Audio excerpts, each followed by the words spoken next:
On this week's Bet the Process podcast, Rufus and I have one of our favorites, one of our dear friends, the Sports Cheetah, Preston Johnson. Talk a lot about life, happiness, and all those topics that make Rufus warm and fuzzy inside. And then we also give you some picks on the college football playoffs. This podcast is sponsored by Novig, as it has been for the last few months. If you want to go check it out, go to novig.us. It's the best sports prediction market out there, the best place for you to get good futures odds on college football, et cetera, et cetera, et cetera. And just use the promo code BTP for a bonus. So with that, let's start the process. Welcome to a very special episode of the Bet the Process podcast, one where we don't even start with just Rufus and I, because we have one of our long lost friends, like that we hardly talk to anymore. We used to talk to all the time. The Sports Cheetah, Preston Johnson. How are you guys Thanks doing? for joining us. I'm sure our 7 listeners will be very excited to have you on. At least Give four us of the a 7 won't recognize him without the beard also. I was That's like, true. who is this person? I thought we were having Preston on. I mean, honestly, like 4 out of 7 do not even watch the YouTube. Don't even know that we have the YouTube. Oh, we're on So, YouTube. Great. Good to know. Yeah. Thanks. yeah, it's a great background you have. It's like you just woke up. You The bed's on, Bed the is sheets are unmade, off. but Yeah, the it's a sheets are nice pillow top. disheveled. It's like, are you in San? Is that your home in San Clemente? Yeah, I'm in San Clemente. Yeah. Are you Nice. still here? No. No, I'm in You went back Hawaii. up? I'm in All Hawaii. right. Yeah, We like I'm in spam Maui. ball. Were you playing Kapalua? I was not. We went up there for dinner last night, and it's one of the courses we manage. And I don't know if you're familiar with the water rights issues that were happening there, but they had to shut the course down for. That's why they're not having the event there, because they had to shut the course down for a couple of months Oh, where are they because they having it? weren't. It's canceled. Oh, so I have another week off? I think so. Yeah. Let's go. 3-week off season. Good to be the most professional, a successful professional golf bettor in the world and not know that the Century was canceled. Cut. You know? Yeah. Did you know that, Preston? No, I don't follow golf too much, but I did not know that. That's a good segue. Are you following sports at all anymore? Like, what do you follow? What's your Oof. level of sportsdom these days? Because all I see is like concert and music stuff from you on the Instagram. Yeah, like music's like my biggest love in life. I'm playing drums in like this new band. We actually have our first show at this mini festival in LA on January 17th. So that's been pretty fun to like get back into that. Sports wise, like I mean, my actual sport love is basketball and the NBA. So that's like the Oh, one yeah. thing I've watched no matter what this entire time since I stopped betting and did the whole Crawley Town era. Rarely got into football and NFL. In college football this season, BYU had that run where they had a little chance to maybe make a run at the playoffs. So I followed that along with like family and stuff, but didn't really bet. I bet a BYU basketball first half over the other day for fun, just around Christmas time when they played some terrible team. Maybe it was Eastern Washington or something. I actually posted it on Twitter and it won. So I'm retiring now 1-0 on the year. And yeah, it's been a good run. Can I ask, speaking of Utah sports, did you Yeah. know that my mind is always boggled that Dixie State became Utah Tech? Those two, like the Dixie State was a university in Utah. It was like a real name. Yeah. Yeah, like that. You would think Dixie State is definitely in like Louisiana. Wait, does Preston, do you have any insight on this, or is this just a Yeah. non sequitur from Rufus? It's a non sequitur, but one that It is. I don't have any insight. I don't know if it was like too many dick jokes and they finally were just like, we got to change to Utah Tech or something. But yeah, Is Dixie's that a been for-profit forever. university? It must Oh, be. maybe that's why they had to change to like a Utah Tech name. Dixie wasn't previously for sure, no. But maybe Utah Tech is now. I don't know the answer, but that could be why. I don't know. There's all So these. Yeah. So I'm staying up in Kapalua, and I was just in the Montage. And the Montage, no, I'm not staying there, but the Montage has like this ridiculous booking window that they have to stay there for like 2 weeks, and it's super expensive and all this kind of stuff.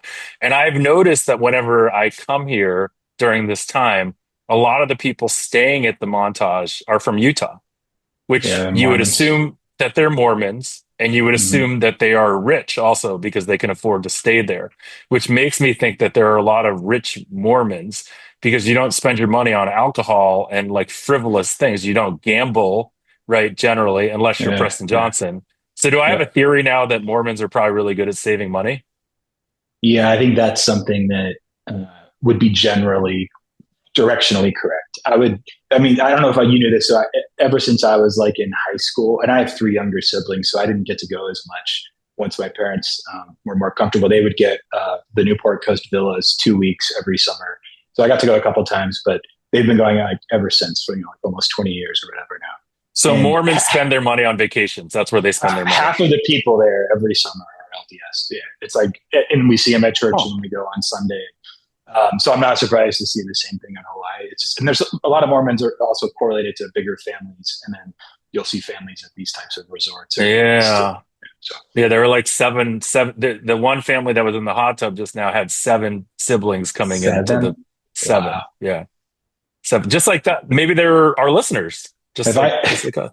have I ever told you my wife's one of nine, the middle of nine? Wow. Yeah, it's a lost art, but like back in the day, like yeah, Mormons. What are you? What's your current count? Three? Three, and you're done. Yeah. Yes, for sure. Okay. Interesting. Okay. So give us a lowdown on what's going on in your life. Like here's the first interesting question. As you think about what you're going to do next in your life, because why is sports gambling not at the top of the list? Hmm. Good question. I look, by the time I was wrapping up betting and then took on the Crawley Town Challenge, I couldn't beat NFL anymore. I couldn't beat baseball for years prior to that. I was pretty good still in basketball and in college football. I'd always been my bread and butter. But even I had a winning season my last college football year. But the year prior, I had my first ever losing season. And then now with like I've just been away from it for 4 years pretty much. And you have NIL and transfer portal stuff. And I think I feel like I was playing catch up and playing from behind. And I'm not 100% sure I'd even be a winning better if I did jump back into it. So I think that's my biggest worry is I'm putting a ton of time and effort into that only to like just punt money away to other people. So that's I think the main thing. I'm not necessarily anti-sports or betting now or anything like that. So yeah, I think that's like the honest answer. There's probably a little bit of like selfish. Oh, people are like, oh, he left sports. He tried this Crawley Town football thing. Oh, now he's back trying to do sports. Like he must have failed. And I like don't want people to think I failed, right? But there's probably some of that in there too. But ultimately, I just don't know if I would be a winning better. So much has changed over the last 4 years, and I've been completely out of it, just disconnected completely. Can I also ask, do you think, like, let's say you could go back to that, do you think it would deliver the same level of satisfaction that it did in the past? Mm. That's probably a piece of it too. Maybe it wouldn't because I kind of felt like I was climbing in life, and then to go back down to where I was before or something like that. Like to Yeah, where it would Rufus feel like is. an L. Yeah, like to be like one of you guys. Yeah. Yeah. Um, Yeah. Rufus, that I was a think joke. I don't even get a little chuckle out of you. Come on. No, he means like emotional. I mean, like there's so much more to it than just like the actual like financial stuff too. So it's just like, would I find happiness in trying to beat sports again? Totally fair question, and I think my gut feeling is probably not. I think, right. I think we all kind of need goalposts, like things we're working towards. And if that goalpost is something you already achieved, then it's a lot less like rewarding, I think. Yeah, yeah, I agree. Okay, so back to that in terms of what you're going to do next. What skills, if you think about where you were, I don't know, 2 years ago or 3 years ago, when the 3 years ago, I guess it is now, maybe three and a half, 4 years. Yeah, It's it's like wild it's though. like 3.5 to 4. Yeah, we Yeah. spent like half of a year trying to acquire the club, and that took a lot of time. What's the biggest thing that like what are the skills that you gained during that time that you feel like you want to continue to like nourish or flourish or whatever it is? Nurture, that's the word I want. Nurture. Yeah. Yeah, I think there's two sides. I'm thinking off of the cuff. There's two sides to this that my brain went to right away. The first is I think more pertinent to like your audience and what you guys are trying to do here with your podcast, but uh, just general decision making skills and thinking probabilistically and sticking to a process and those types of skills are something that we learned really quickly are important. And I can tell a little bit more about why I left and stepped away in the summer a little later. But those are skills that translate across, as Jeff's mentioned before on the pod, like a ton of different industries and businesses and companies. And so obviously sport being the one that I've been attached to the last few years, and then prior with betting, working with a team again down the road is probably something in my sights, whether it's soccer, football, or basketball or something. The second part of it is I actually really appreciated what Jeff said last week about human connection and prioritizing that. And just as you get older, realizing like the things that are most important. And I think my experience from like traveling back and forth and having all of the pressure of being in charge of a professional team in England and having people that were there versus those that weren't or were against you, and like really developing connections with people that, when you're at your lowest points. And I know Jeff actually called me. We didn't get a chance to catch up, but he called me and we spoke for a little while. And we'll make it work next time you guys are in Vegas. I'll find an excuse to go up there. Next time you're down here in Newport Beach, we'll make it happen. But I think the human connection, emotional kind of element to how I've grown the last few years, I think is something that I want to take with me, even maybe outside of work or business, but just like general like life stuff that I think is really important. Interesting. So you feel like your skill set of human connection, whatnot, is something, and again, like I would say, like from a meta standpoint, Rufus, this is something that you struggle with in your world as a sports bettor, especially when you were a sole sports bettor, is not having like human connection in your day to day. And then like that's kind of one of the reasons you wanted to work as part of a team, or you like embrace the idea of working with the team. Well, I've always worked with the team basically. I mean, if you think back to the early days, it was me, Train, Mark, and Zach. But back in the early days, we were all in Las Vegas together basically, and that was so much more, that was so much fun because we all went out socially. We were all younger, and I think it's different when you're doing it remotely too. And I think this is probably something that a lot of people deal with now that because so many more people work remotely, where I think the sort of digital connection isn't exactly the same. And I think a lot of people, the younger generation has grown up with connection being oftentimes virtual. But I think there's something you don't really get out of that you do get when you see people in person. And I mean, Preston, what you were saying about like when you were at your lowest of low, like the people, that's when the people that are there for you and who your real friends are. And that's when that's when it like it's so valuable to have those people in your life. And I'm sorry. So definitely, yeah. You guys actually had me on a show, I think, a couple of years back, like in the thick of it, and that always meant a lot to me too, just because it was a really weird time, and just being able to talk about it is helpful. But I think having people that you can be your authentic self with, that accept you for who you are and don't judge you, like I mean, that's just the best feeling ever. And like 4 years ago, I had a breakup and it was a tough time for me. And I had, Jeff, you were there for me. I had amazing people in my life that were there for me and like got me. And it's, I mean, that means everything. Preston, when you think about that sort of bottom, how did you cope with that, and how did you like essentially, Crawley had the highest of the high, which was taking a team from League Two to League One, and then the lowest of the low was basically having that team be demoted from League One to League Two, and then dealing with because you were the public face of a lot of this, and you were getting the ire of those fans who were super passionate. How did you deal with that low, and then kind of like what led you to end up stepping away from the club? Yeah, good way to phrase it. My mind immediately went to like downswings in betting or poker or something, like an emotional downswing like that low. Like, I don't think I had a downswing like that emotionally ever, but it wasn't this last year getting relegated back from League One to League Two after the promotion season. It was actually the very first season where I think I underestimated, I might have said this before to you guys, just the emotional stakes with all these fans. Like English football is like they work so they can eat, sleep, and go to football and support their club.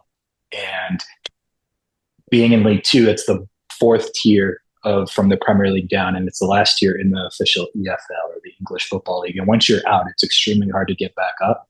And Crawley Town isn't set up financially or with a fan base to really give it a shot to go back up very frequently either. So that first season when we were battling relegation from League Two to go down, and just having all of the fans just absolutely on top of me, like you said, I was facing it. I was the front facing public figure, whatever, but I that was my own responsibility and accountability.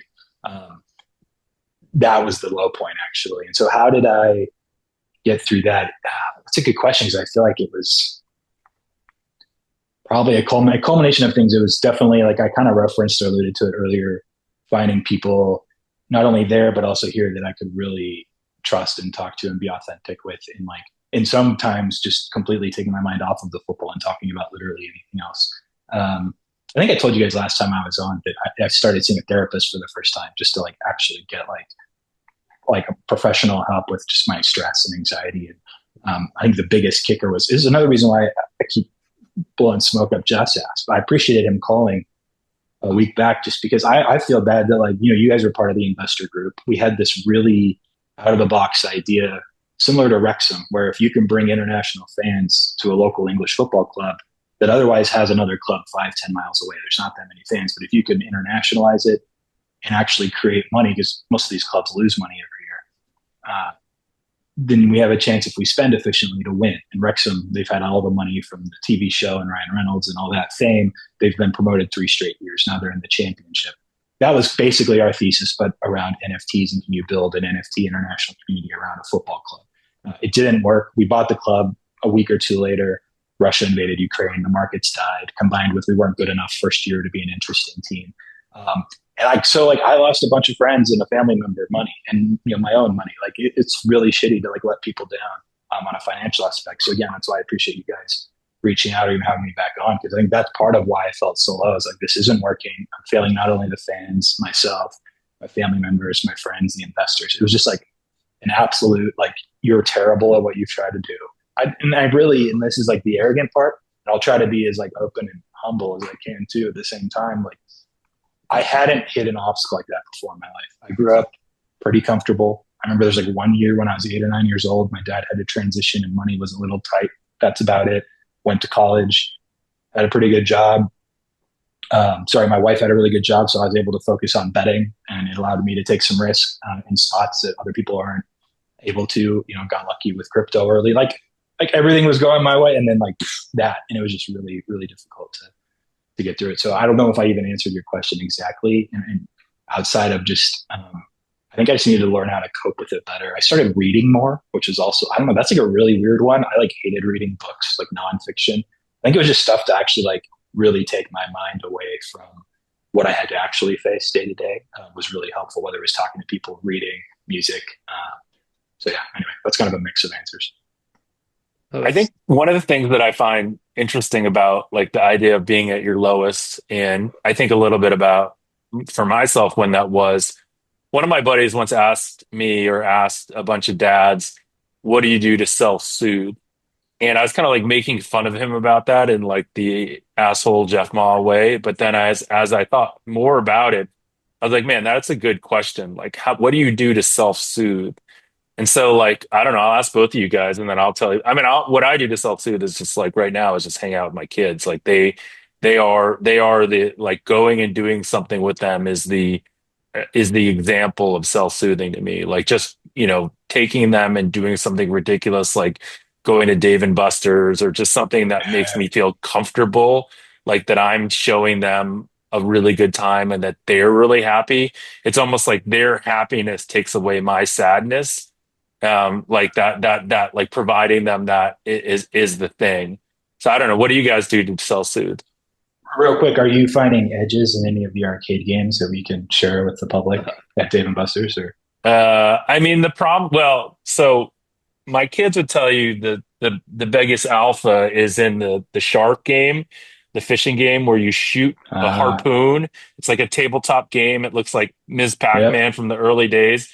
And if you play as a team, right, one guy harpoons a fish so that the other guy, as it goes by, can hit the shark. And that's how my sons never work collaboratively on anything except for this game. They work so collaboratively on it. So that's where I see alpha. Sorry. Thank you for asking. Yeah, it's the most important part of the seven. Yeah. Rufus, go for it. I kind of already answered the stuff I've been doing, so feel free. I'd say that for me, I think in a way it used to be golf, but it's become less of that because I think a round of a solo round of golf was my way of sort of self-soothing and getting Mm. my mind off of things. And still going to the driving range like works, but I just don't get a chance to do that as much. I think it's going for a walk, as weird as that sounds. I didn't used to just go for walks when I was younger, but right now I'm up in Maine.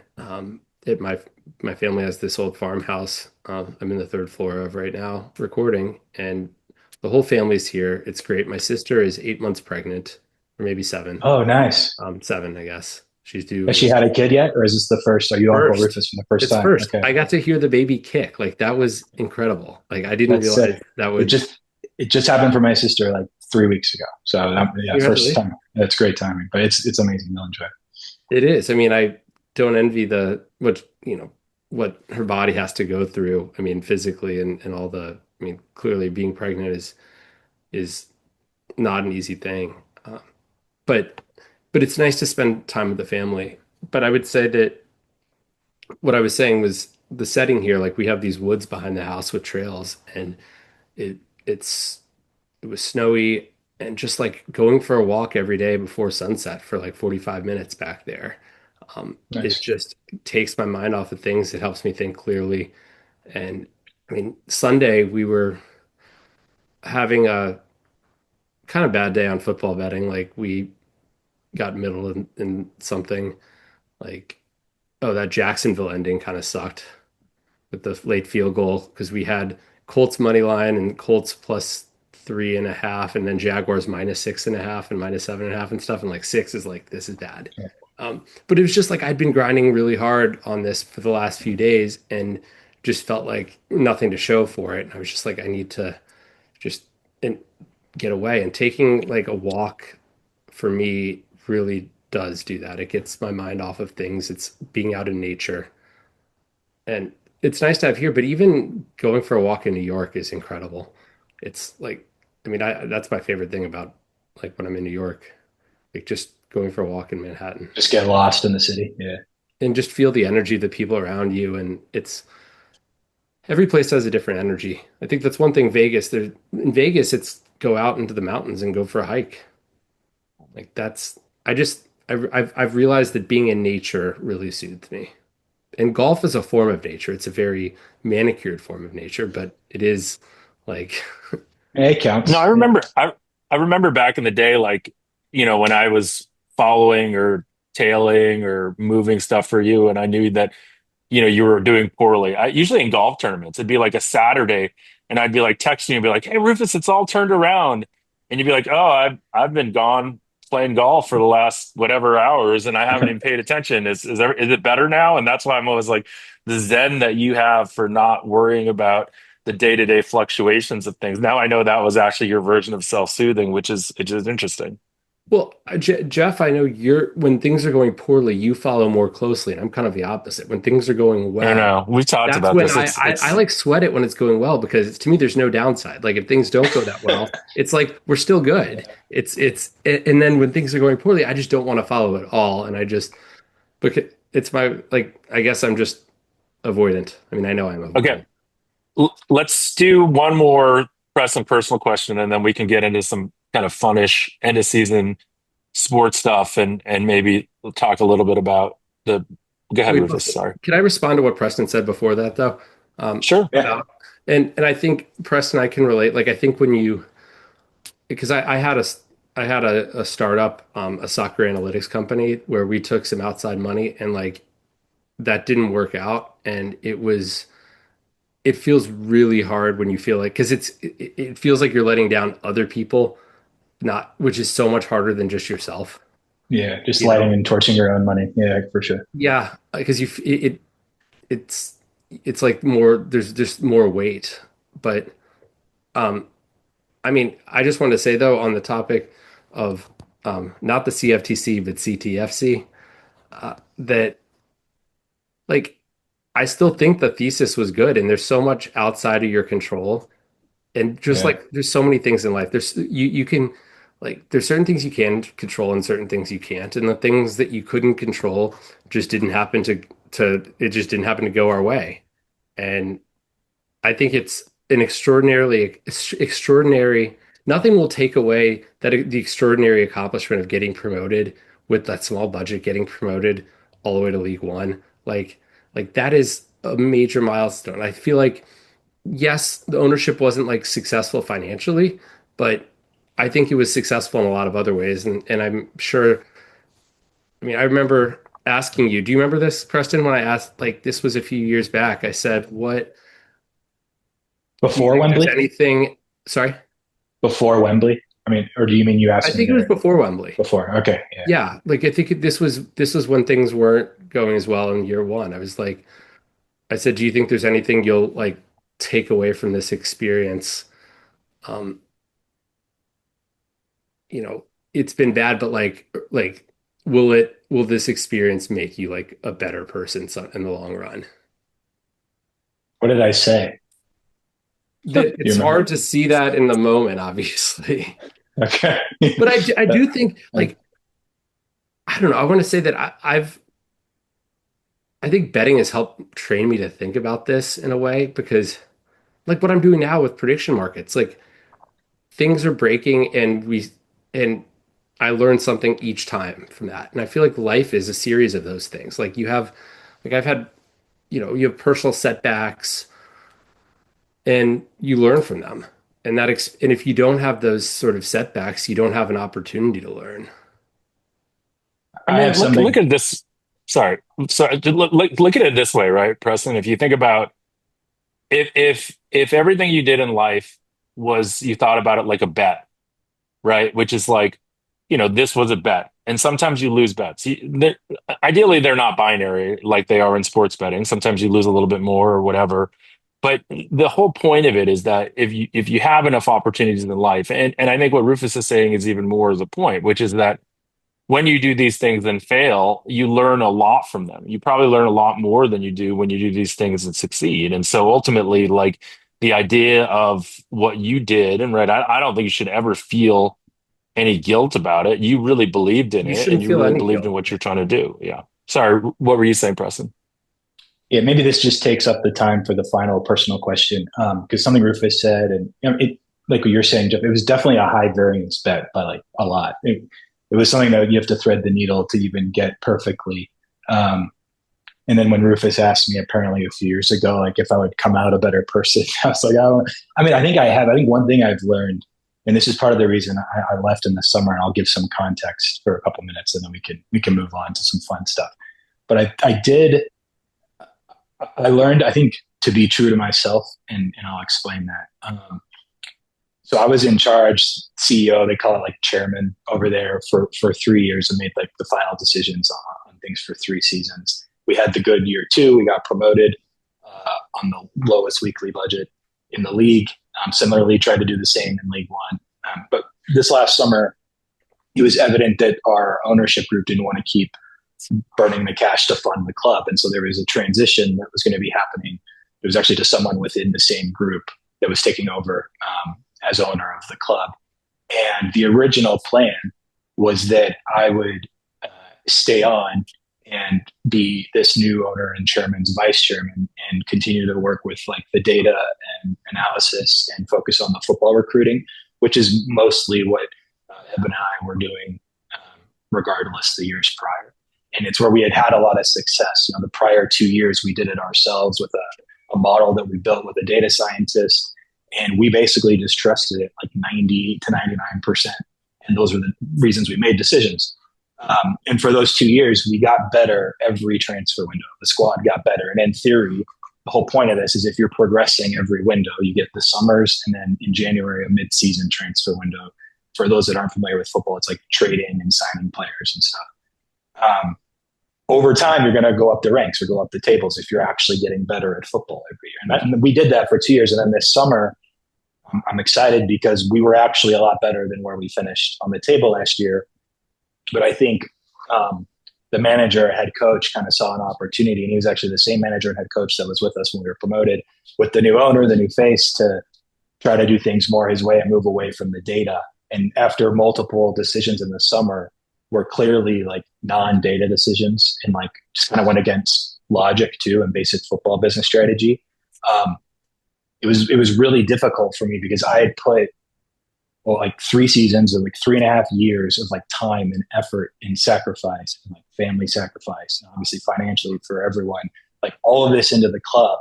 And I was seeing them like walk it back with decisions in the summer and like all this progress and all this stress and emotional like downside we talked about that I put into this thing was getting walked back. And it was like pretty evident for me to see. So I was like in this, like, I felt like I was trapped in this like emotional cell. It was my own personal cell because it was like filled of all things Crawley and all this shit I had to deal with the last few years.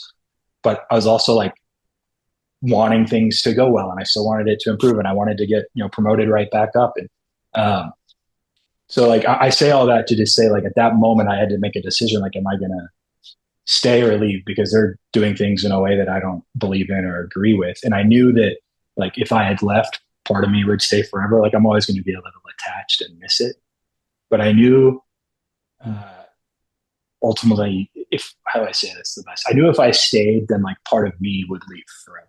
And I decided at the end of the day that that was like the most precious part. Like my whole 37 years to this point, whether it was grinding poker, 4 to 6 tabling, 1-2 no limit online back to the day, or sports, like I'm not quite as robotic or calculated as Rufus. Like I've had friends in Vegas before on like Martin Guild at the blackjack table, or played craps with Jeff or whatever. Although you try to play mostly neutrally me anyways. Like I'm not perfect, but like I'm not a robot. Outside of sports, but when I was trying to perfect like poker craft or betting craft, I was very much like numbers say this, market discrepancy this. Occasionally, maybe there was a matchup thing that stood out that put me over the line. Like Jeff was following my stuff for years, but it was pretty straightforward. So then I was like sitting here this summer, and I'm like, if I go along with what's happening and they're making these decisions that are against like evidence-based decision making or probabilistic decision making, like everything I believed, like who am I anymore? Like, and so that's why I think I learned, like, I need to. That's what I meant when I said, like, part of me would leave forever. If I decided to like stay, it just felt like I'd be like punting away everything. It really wasn't 37 years, it's like the last 15 years. But yeah, so I think that's what made it really difficult, but it was for the best. I mean, they're really struggling right now. They're battling relegation in League Two again. It's just frustrating and annoying because we put so much time and effort and money into this thing that just got walked back in one summer, and it was avoidable. I wish they had trusted me more, but at the end of the day, everyone's learning their lessons. I think that's Tough. one of the most interesting professional things that I've generally dealt with too, which is when you're in an organization that you fundamentally know is flawed in the process of how they make decisions or in the process of how they do things.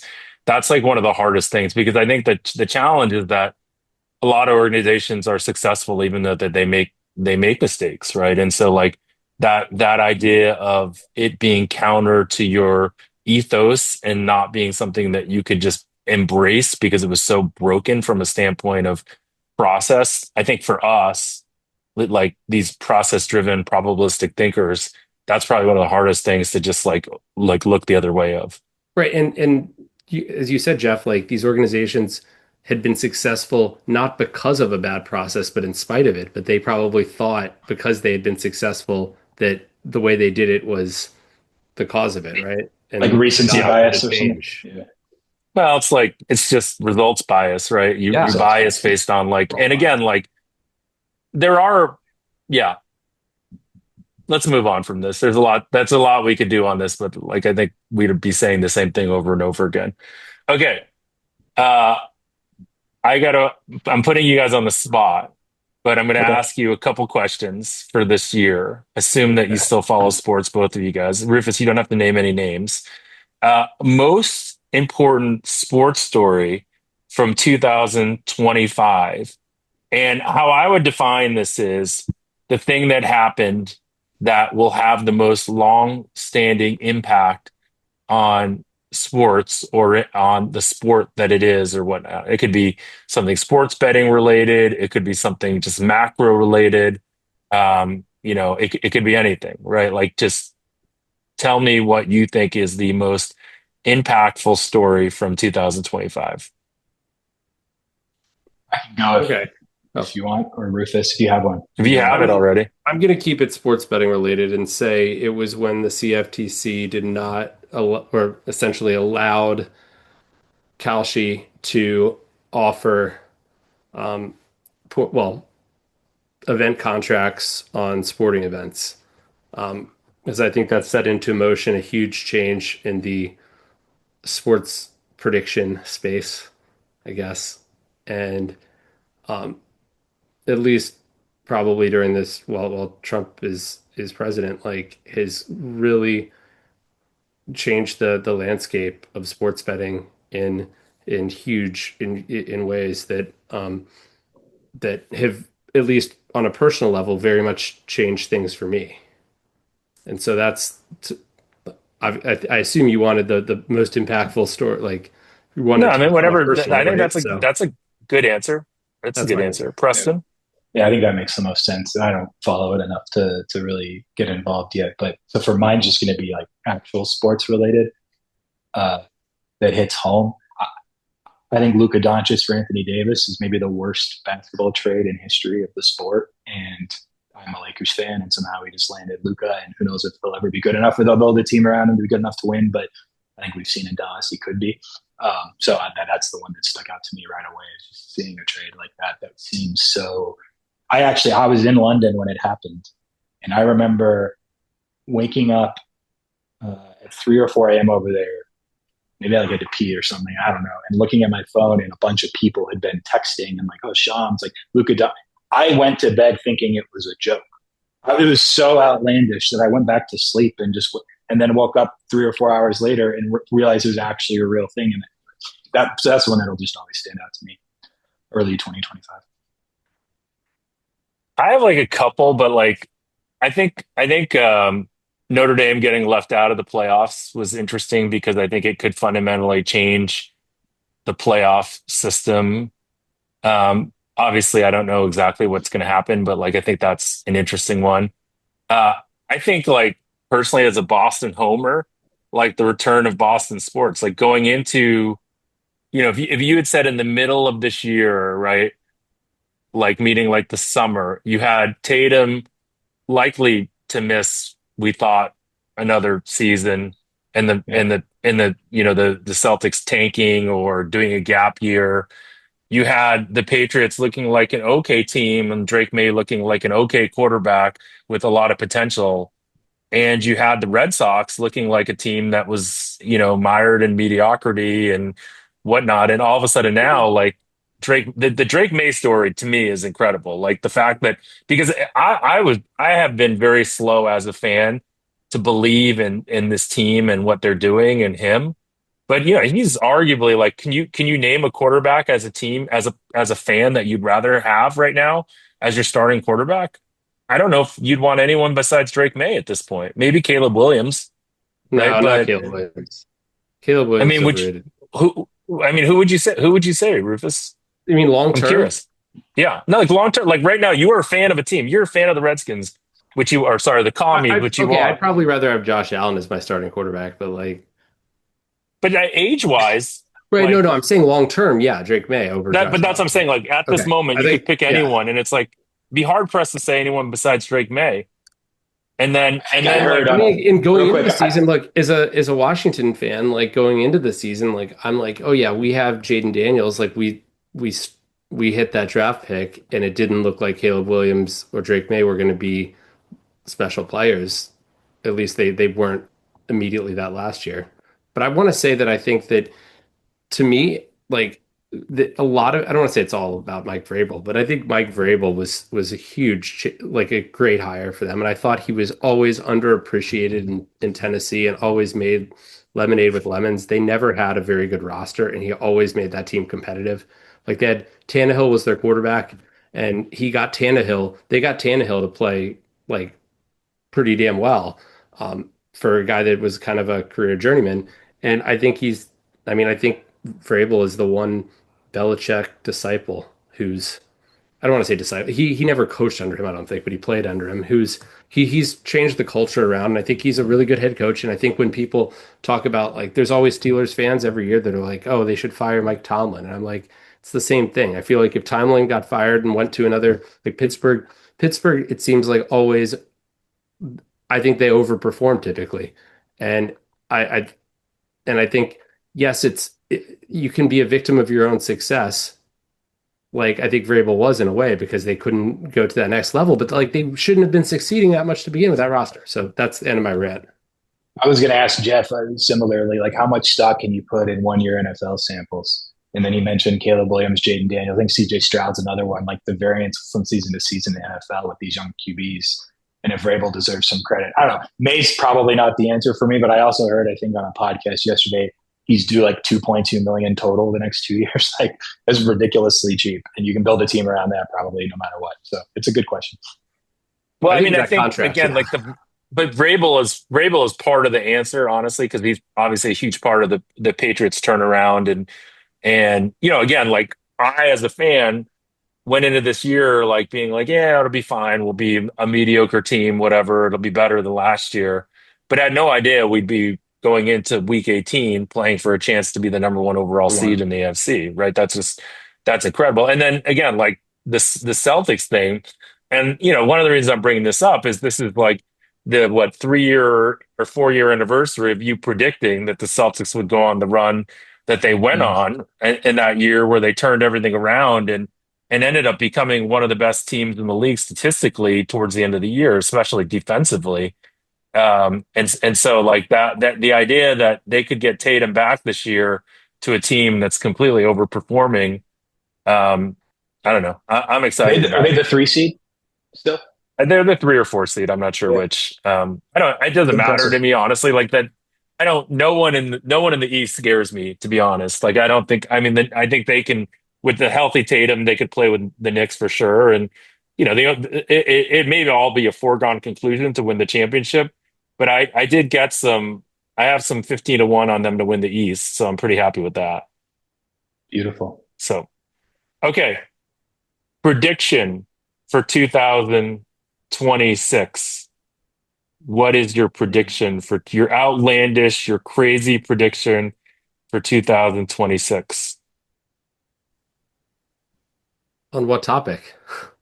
Sports. That it could be sports betting. It could be sports. Yeah, tough one. Think about it. No one's got one. I feel way less equipped. Orioles win the World Series. I don't want to jinx it. You think there's a chance? What happened? What happened to them this year? Actually? Oh my god! They were like on a trajectory that was great in theory, and then just tough division. But and then I mean, the trades they made. Well, and then watching Josh Stowers go crazy for the Marlins. Although then Trevor Rogers turned into like the ace nobody knew he could be. But yeah, no injuries to the pitchers and a lineup that doesn't have enough diversity of it doesn't have enough players that can get on base consistently. I'm switching the subject a little. You're still dabbling. Regression from the young position players was the big issue. That makes sense. Are you still dabbling in college basketball in theory? Like how good is BYU basketball this year? We're more than dabbling, but it's become like our number one sport by a mile. But great. How good is BYU basketball? I don't know. We don't actually have you don't like power rank. It is not a rating system. It's all simulation based. So I could say how they rank in terms of I mean, literally every possession, it's a bunch of different little things. So I could be like, oh, this is their rating in terms of this one thing, but I can't put it together for one rating. Yeah. I ask because as a BYU fan, there was never until this whole NIL thing changed the game. Look, Jeff already made his assumptions earlier about Mormons being rich and the church being rich. Until NIL happened, there was one time in my entire life that I thought BYU would have a chance at a national title. And it was the Jimmer Fredette season. They were ranked in the top five. I think they ultimately got like a 2 or 3 seed because their strength of schedule wasn't as high. And Brandon Davies, who was the second best player and ultimately played for the Sixers a few years, he broke the honor code because he impregnated a girl and he couldn't play in the tournament. And we still made a run and lost to four to the Elite Eight in overtime in a game. Jimmer went 1 for 9 from three. And like with Brandon Davies, we might, and I, my whole life, I'm like, all right, that was it. That was the one like possible moment where we could have won a national title until AJ Debonsa and his team, who looked very, very, very good. And I'm kind of getting my hopes up again, but I told myself I never would. So that's why I asked. But I would Hopefully love somebody gives a speech to the team and says soaking still counts as sex. That is true. When I go for the, I'm gonna go for the Boston Tri Slam or whatever of championships. Pats win it this year, Celtics win it, and then the Red Sox win it. There you go. That's my bold Do prediction. you know what does that pay right now? I don't know. I should go parlay it right now. Yeah. It'd be a good one. I've never parlayed futures. It seems like a terrible idea. You always see people post about them like, I know. it's probably doctored anyway. But Man, You got a prediction for us? I was trying to think about something not really. like, oh, I don't really have a prediction either, but I wonder if, no predictions should start with, I wonder if. Why not? I think before the end of this coming year, I don't know if it'll go into effect yet, but I think we will see a big change in the NCAA and NIL. And I don't know like, I think there will be some sort of new agreement or framework or something that changes. Cause I think, that's my bold prediction. Like it'll be, because right now we're in this in-between period kind of, it feels like. And I think it'll either go full on embracing it or it'll kind of go the other direction. Interesting. I got one. People hate me for this. It's pessimistic. And I don't know anything about anything. So I preface it with all that. I think there's a chance, obviously there's a chance, but a higher than average perceptive chance that there's a housing market crash in 2026. Ooh. Finally. I think there's a lot of things that point to that. And not that it does any of us any good that own properties, but that's something that I feel may be on for the year, but maybe it takes another year. Can you give us a thesis? Yeah. I should have thought through that before I said it. It is a combination of, all right. The main, just looking at housing, I think it's just been since like 08, 09, it's just been on a constant run up anyways. You have all of the younger generation that can't even buy homes and they're just renting or like living with parents, whatever. I think there's like some sort of market correction that exists there. But I think the general like economy right now, not only just inflation, but the amount of jobs that are being lost, or for those that are losing jobs and trying to get new jobs. I've got a lot of people I'm connected with that are unable to get them. AI has taken over some of that.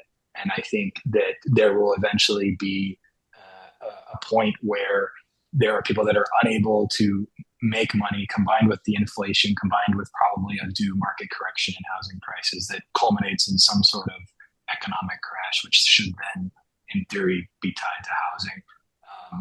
And then again, America could just print more money and like find like they did. Like who knows? Like COVID times, I think just kind of like really changed the trajectory of a lot of stuff. But anyway, that's kind of the basis of it in like 2 minutes. All right. Well, can we get a quick? Although I would say the biggest issue right now is lack of housing supply in major cities. You know, like there's just not that's enough like in the build. That's like the whole "are we overbuilt or underbuilt" kind of thing, right? There was a great risk of ruin podcast that I hadn't listened to that episode until after we had John Reeder on, but I thought it was fantastic. It's complicated. You got to actually pay attention to it. Okay.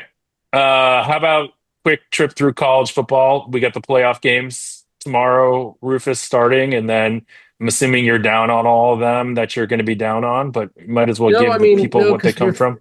I mean, I'm feeling a lot of stuff is still just like prediction market fills coming in, right? So I can't exactly predict where I'm going to end up on some of these. Like I have things tilted towards, particular side where I'm expecting more fills in. So like you know, I own a lot of shares of Indiana money line this week. So in terms of what's the market at for Indiana right now? 7. At 7? Okay. It's not a play at 7. Like I make it 10.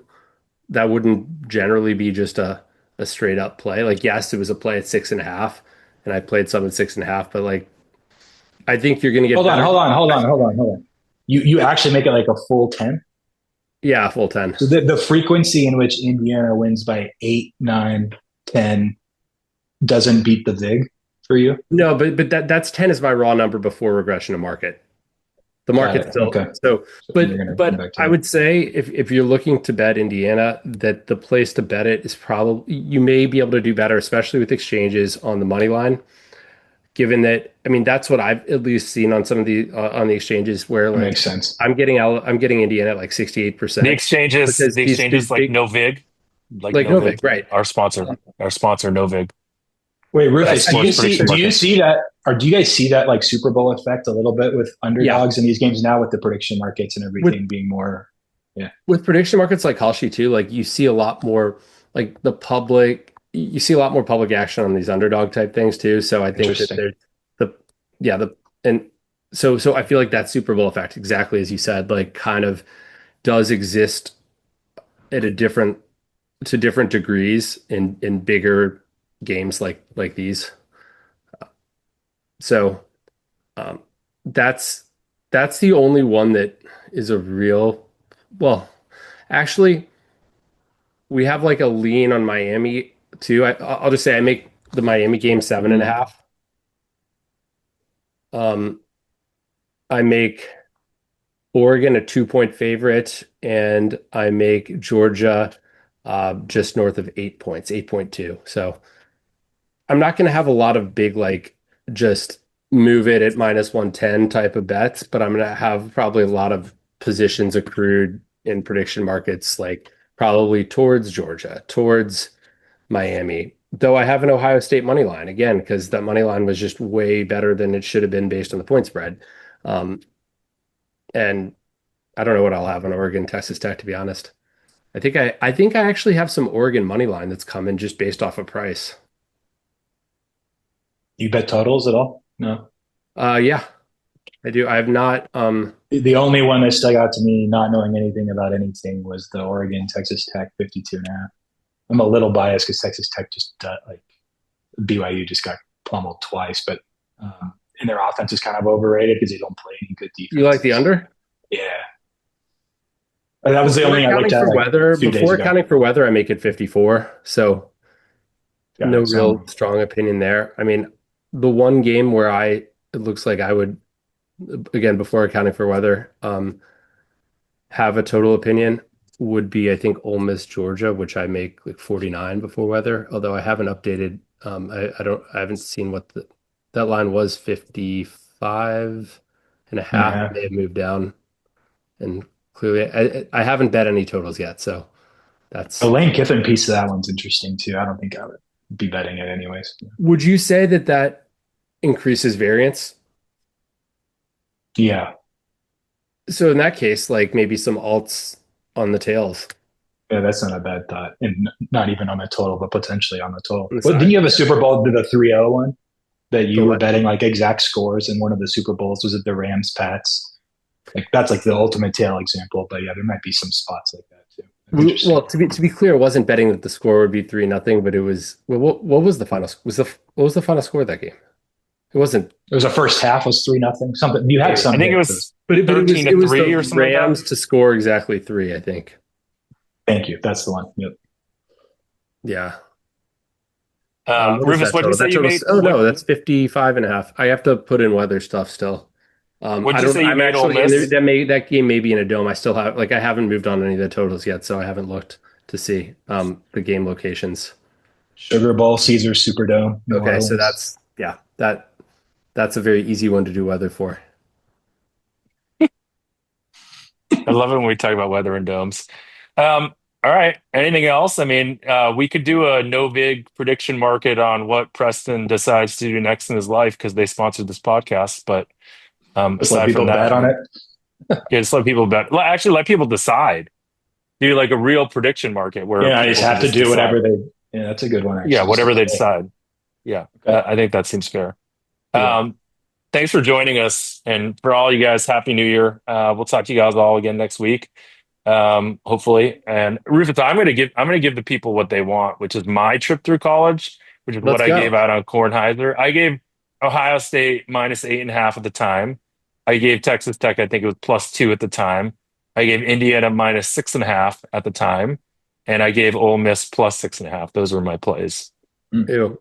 I lean the other way on that Ole Miss Georgia, but Do you like Georgia? I mean, I'd be happy if I'm Georgia making won. -8.2. So Yeah, I was going to ask if you had the future still, Jeff. So you're just playing the I, number I of have futures.